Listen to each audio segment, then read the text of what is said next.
সমস্ত প্রশংসা সেই আল্লাহর নিমিত্তে যিনি সমগ্র জাহানের প্রতিপালক, আর রহমানির রহিম যিনি দয়াবান দয়ালু, মালিক ইয়াউমিদ্দিন মালিক হিসাবের দিনের, ইয়াকা না'বুদু আমরা তোমারই ইবাদত করি, ওয়া ইয়াকা নাস্তাঈন এবং তোমার কাছেই সাহায্য প্রার্থনা করি। সিরাতাল লাযিনা তার আগে ইহদিনাস সিরাতাল মুস্তাকিম চালাও আমাদিগকে সোজা রাস্তায়। কোন রাস্তা?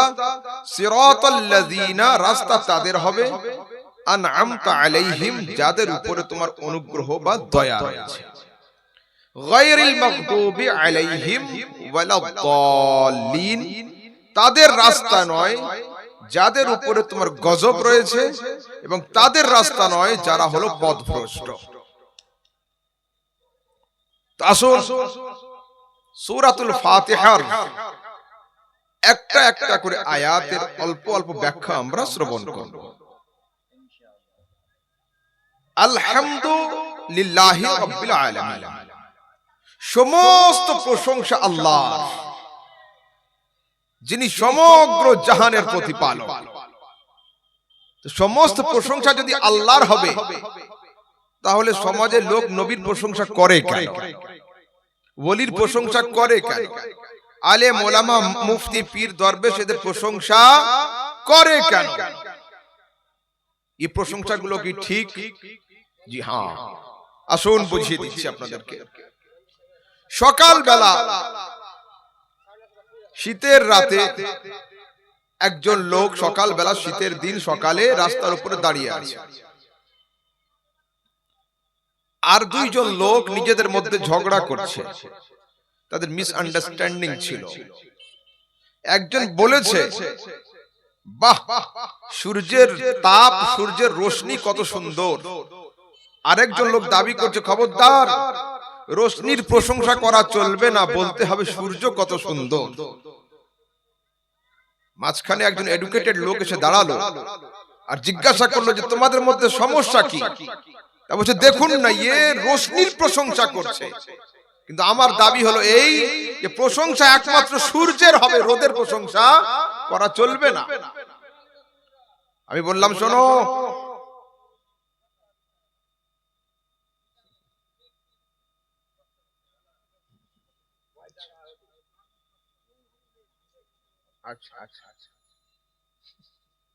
তো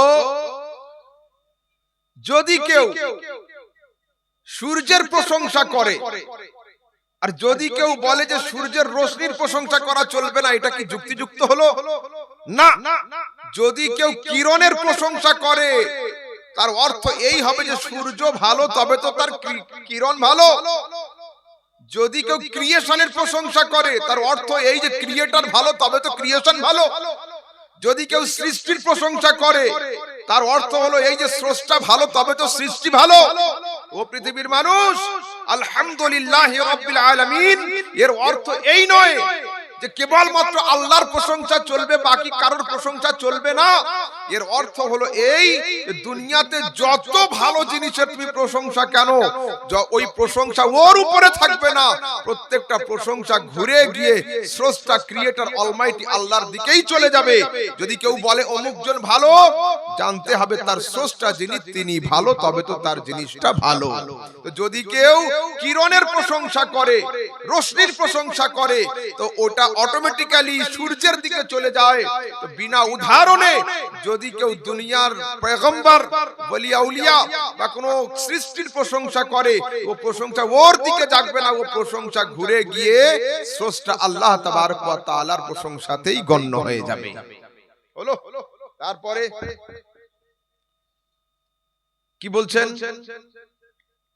আর রহমানির রহিম যিনি দয়াবান দয়ালু। রহমান মানে ও দয়াবান, রহিম মানে ও দয়াবান। তো যখন দুটো জিনিস একই, তো দুটো ওয়ার্ড কে পর পর ইউজ করার দরকারটা কি ছিল? জি না, দুটো আংশিক দিক দিয়ে অর্থের দিক দিয়ে এক হতে পারে, কিন্তু দুটোর ভাবার্থ কিন্তু সেম নয়। রহমান মানে দয়ালু, ये দয়াটা হলো আম দয়া, সর্বসাধারণের জন্য ये দয়া। আর রহিম মানে দয়ালু, কিন্তু ये দয়া সর্বসাধারণের জন্য নয়। যেমন সূর্য আল্লাহর পক্ষ থেকে একটা দয়া, ये বিলিভারের ঘরে যতটা রোদ দেয় নন বিলিভারকে অতটাই সাপোর্ট করে। ये মুসলিমকে যতটা রোদ দেয় অমুসলিমকে অতটাই সাপোর্ট করে। যে আস্তিককে যতটা সাপোর্ট দেয় ये নাস্তিককেও অতটাই সাপোর্ট দেয়।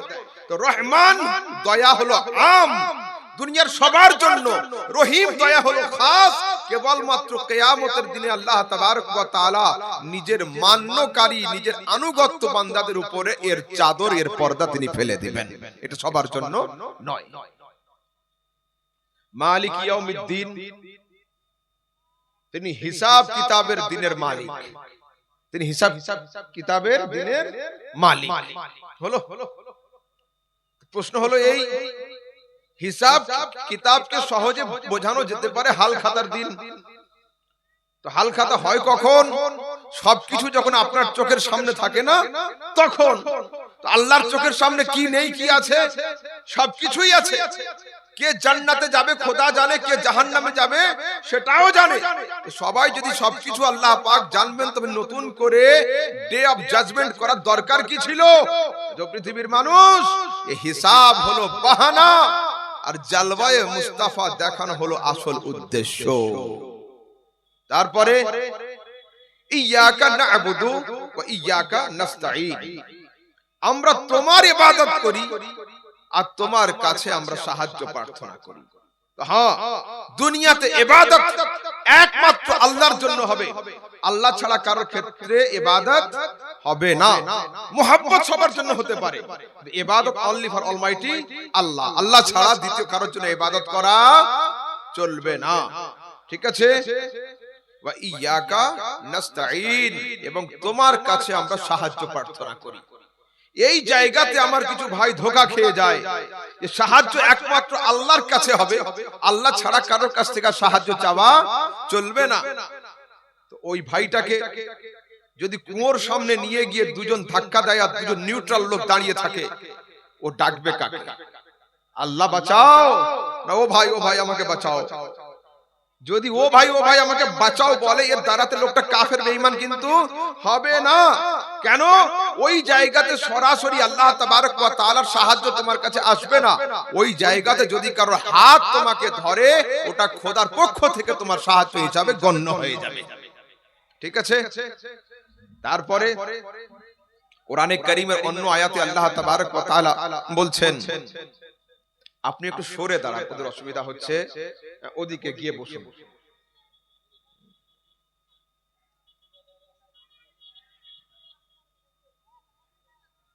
সবচেয়ে ভালো আপনি উপরে এসে এই ধারে বসে গেলে ভালো হবে।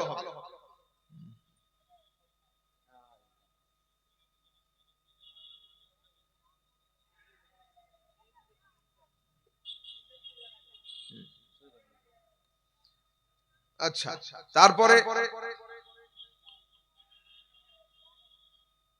আল্লাহ পাক বলছেন, ইয়াকা না'বুদু ওয়া ইয়াকা নাস্তাঈন। অন্য আয়াতে আল্লাহ তাবারক ওয়া তাআলা বলেন, ইসতাঈনু বিস-সাবরি ওয়াস-সালাত ইন্নাল্লাহা মা'আস-সাবিরিন। তোমরা সাহায্য প্রার্থনা করো, বিস-সাবরে সবর দিয়ে, ওয়াস-সালাত নামাজের ওসিলাতে। নামাজ আল্লাহ নয়, সবরও আল্লাহ নয়। যে আল্লাহ ওই আয়াতে বললেন যে তোমরা কেবলমাত্র আল্লাহর কাছে সাহায্য চাও, সেই আল্লাহ দুটো গায়রুল্লাহর কাছ থেকে আবার সাহায্য চাওয়াচ্ছেন। এর অর্থ কি? এর অর্থ হলো এই, দুনিয়াতে তুমি সাহায্যের জন্য যার হাত ধরো না কেন, যদি খোদার মর্জিতে না থাকে, ও হাজার চেষ্টা করা সত্ত্বেও তোমাকে সাহায্য করতে পারবে না। দুনিয়াতে যে রাস্তা দিয়ে তুমি সাহায্য চাও না কেন, ও রাস্তা আল্লাহ যদি বা দিতে চান তবে তুমি পাবে, অন্যথায় ও রাস্তা পাবে না। চলুন আগের দিকে যাই। কিয়ামতের দিন হবে, নফস নফসের আলাম হবে, আল্লাহ তাবারক ওয়া তাআলার সামনে হবে। সরাসরি সিহাসিতার সহিহ রিওয়ায়াতের মধ্যে আসছে কিয়ামতের লোক হয়রান পরেশান হবে। ইস্তাগাসু বিআদম, তারা হযরত আদমের কাছে সাহায্য প্রার্থনা করবেন। যে কিয়ামতের দিনে আল্লাহ পাকের জালওয়া সরাসরি মানুষের সামনে থাকবে, কিন্তু লোক সরাসরি আল্লাহর কাছে সাহায্য না নিয়ে আদমের দরবারে যাবেন। হযরত আদম আলাইহিস সালাম বলবেন, নফসি নফসি নফসি, ইযহাবু ইলা গায়রি, গো another door, I can't help you today, আজ আমি সাহায্য করতে পারবো না, অন্য কারোর কাছে যাও। ফের আসছে ইস্তাগাসু বিনূহিন ওয়া ইব্রাহিমা ওয়া ইসমাঈলা ওয়া ইসহাকা, সমস্ত নবীর কাছ থেকে সাহায্য হবে। কোন নবী তাদের সাহায্য করার জন্য প্রস্তুত হবেন না। তারপরে সমস্ত উম্মতি একত্রিত হয়ে যুক্তি করে পরামর্শ করে যখন সাহায্যের জন্য ঈসা আলাইহিস সালামের কথাতে মুস্তাফা করিমের দরবারের দিকে যাওয়ার জন্য মুখ ঘোরাবে, তো যেতে হবে না। আমেনার লাল হযরতে মুহাম্মদ আরবি চন্দ্রমুখ নিয়ে শাফাআতের পাগড়ি পরিধান করে ওদের সামনে দাঁড়িয়ে বলবেন, আরে কোথায় কোথায় ঘুরছিলিস, আমি নবী তো তোদের সাহায্যের জন্য খুঁজে খুঁজে বেড়াচ্ছিলাম। তো যদি আল্লাহ ছাড়া অন্য কারোর সাহায্য না নেওয়া চলে, তো আল্লাহর সামনে আদমের দরবারে যাওয়া হলো সাহায্যের জন্য, নূহের দরবারে যাওয়া হলো সাহায্যের জন্য, কেউ সাহায্য করলো না। সবচেয়ে বড় সাহায্যকারী মুহাম্মদ রাসূলুল্লাহর সাহায্য সেখানে আমাদের কাজে লেগে গেল। সরাসরি সিহাসিতার হাদিস। তারপরে কি বলছেন, ইহদিনাস সিরাতাল মুস্তাকিম, চালাও আমাদিগকে সোজা রাস্তায়। কোন রাস্তায়? সিরাতাল লাযিনা আনআমতা আলাইহিম, রাস্তা তাদের হবে যাদের উপরে তোমার অনুগ্রহ বা তোমার দয়া রয়েছে। গায়রিল মাগদুবি আলাইহিম, রাস্তা তাদের হবে না যাদের উপরে তোমার লানত রয়েছে। ওয়ালা দাল্লিন, গোমরা পথভ্রষ্টদের রাস্তা। হলো। এইবার এই আয়াতে কি আছে? আনআমতা আলাইহিম। এই আনআমতা আলাইহিমের ব্যাখ্যাতে আল্লাহ তাবারক ওয়া তাআলা কোরআনে কারীমের অন্য জায়গাতে গিয়ে বলছেন, আনআমাল্লাহু আলাইহিম মিনান নাবিয়িনা ওয়াস সিদ্দিকিনা ওয়াশ শুহাদায়ে ওয়াস সালিহিন। এই চার ক্যাটাগরির লোকের উপরে আল্লাহ তাবারক ওয়া তাআলার দয়া রয়েছে। এই চার ক্যাটাগরির লোকের রাস্তার উপরে যদি কেউ হাঁটে, সে অবশ্যই হেদায়েতের রাস্তাতেই হাঁটবে, সে হেদায়েত প্রাপ্ত হবে। আচ্ছা, এইবার শুনুন, আমাদের সমাজে হেদায়েতের নূর দরকার।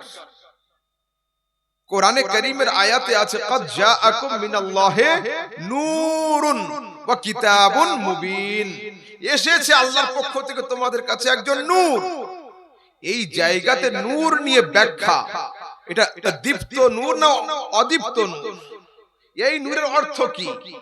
এই আয়াতে যে নূরের কথা বলা হয়েছে, এখানে নূর অর্থ হলো মুহাম্মদ সাল্লাল্লাহু আলাইহি ওয়াসাল্লাম। এখানে মুহাম্মদ সাল্লাল্লাহু আলাইহি ওয়াসাল্লাম। এইবার তিনি কেমন নূর?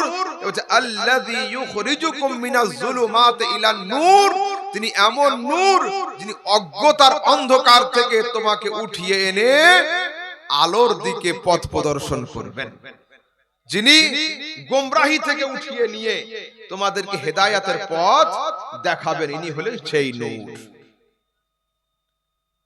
আচ্ছা, আপনারা তো কথা বলছেন কেন?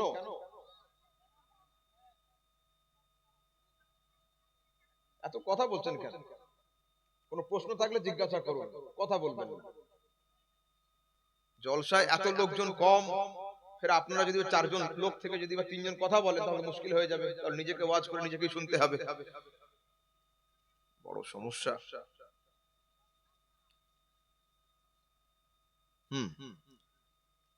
তো আল্লাহ তাবারক ওয়া তাআলা রাসূল আকরাম সাল্লাল্লাহু তাআলা আলাইহি ওয়াসাল্লামকে আমাদের জন্য পথ প্রদর্শনের জন্য তিনি পাঠিয়েছেন। তিনি আমাদেরকে কি করবেন? অন্ধকার থেকে উঠিয়ে এনে আলোর দিকে পথ প্রদর্শন করবেন, আলোর রাস্তা তিনি দেখাবেন। হলো। এইবার এই জায়গাতে একটা উদাহরণ আপনাদেরকে দিই। দুনিয়াতে নূর ছাড়া কাজ হবে না। দেখুন, একটা অন্ধকার ঘরের মধ্যে একটা হাতি রাখা হলো, আর 4 জন লোককে ফিট করা হলো।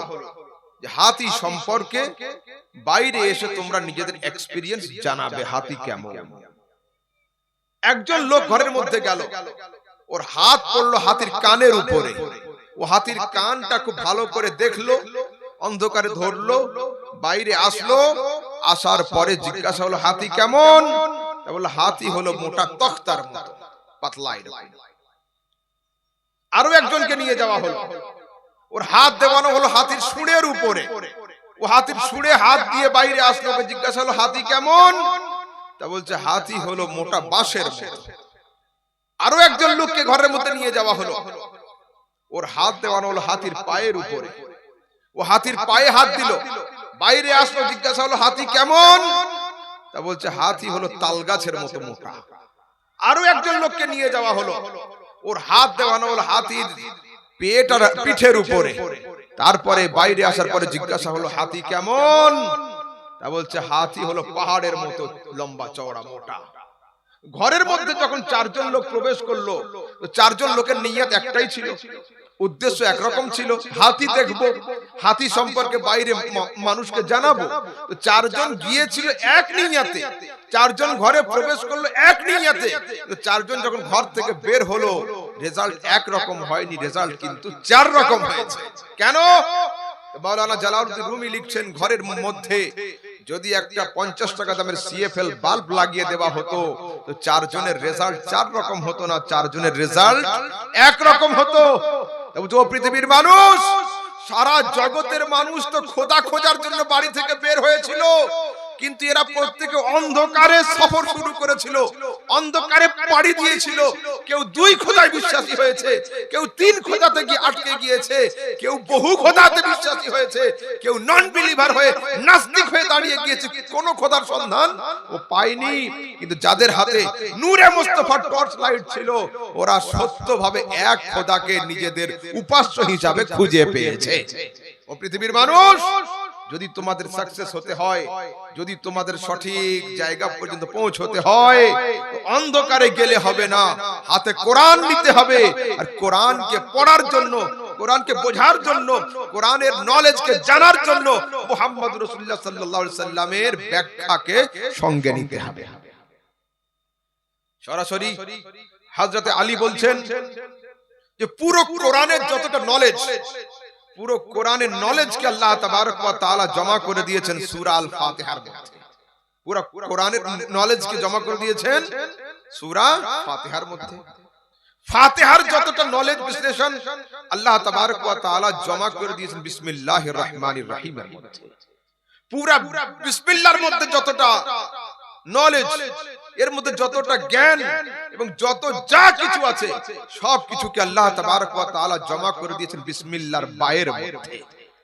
আর পুরো বায়ের মধ্যে যা আছে সব কিছুকে আল্লাহ তাবারক ওয়া তাআলা জমা করে দিয়েছেন নুকতার মধ্যে। বের নিচে ছোট ফোঁটা থাকে না, ডট, নুকতার মধ্যে। এইবার আলী বলছেন, আনা আলীউন তাহতা নুকতাইল বাইল বাসমালা, আমি আলী হলাম বের নিচের নুকতাটা। যদি হযরতে আলী বের নিচের নুকতা হয়, তো মুহাম্মদ রাসূলুল্লাহর নলেজ কোথায় যায়? একজন ছেলে, সে বলছে কি করে সম্ভব হয়, সারা দুনিয়া এক জিনিসে আসবে, নুকতার মধ্যে হয় কি করে? এ সম্পর্কে দুটো আন্দাজে বোঝানো যেতে পারে।